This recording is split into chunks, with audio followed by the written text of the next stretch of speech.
pensée? C'est une mobilisation très précieuse dans la mesure où l'histoire de l'esclavage reste une histoire agissante. Et donc il y a 20 ans, lorsque Serge Romana avait notamment été la cheville ouvrière de l'organisation de la marche du 23 mai 1998, il y a eu un phénomène aussi de reconnaissance par les descendants d'esclaves eux-mêmes de leur fierté, de leur inclusion dans la République.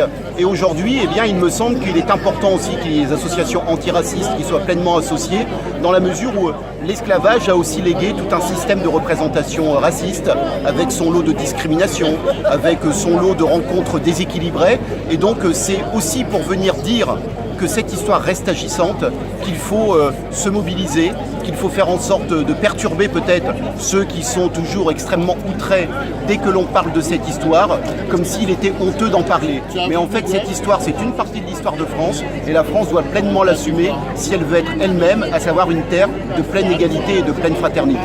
Vous venez de dire lâcher le mot, c'est-à-dire les discriminations. Hier, le président Macron en a parlé. Alors, de un, qu'est-ce que vous pensez des solutions qu'elle propose et d'une manière générale des conséquences du racisme, de tout ça sur les populations concernées?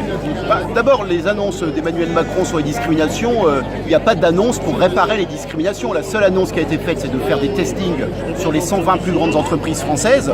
Alors, on ne va pas être contre les testings, c'est nous qui avons introduit cette méthode en France. Il y a de cela plus de 15 ans. Ceci étant, il faut quand même rappeler que les testings permettent de quantifier à la rigueur les discriminations, mais ne disent pas comment on lutte contre les discriminations.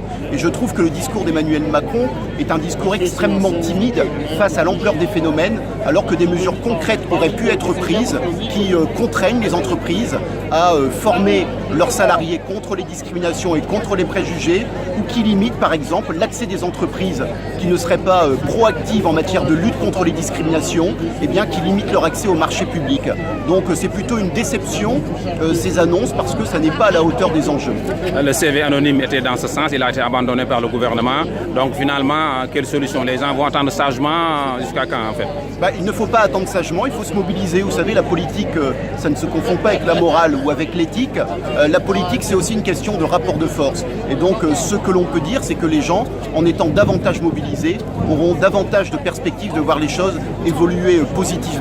Je sais bien que l'engagement collectif n'est pas ce qui est le plus à la mode ces dernières années, où il y a beaucoup d'individualisme, beaucoup de narcissisme dans les indignations sur les réseaux sociaux. Mais en fait, à un moment donné, il faut être capable de se compter, de créer des rapports de force nécessaires pour contraindre les responsables politiques à prendre des mesures et à arrêter d'être simplement dans du discours cosmétique. Très bien, M. Sopo. Merci beaucoup. Merci beaucoup. Merci.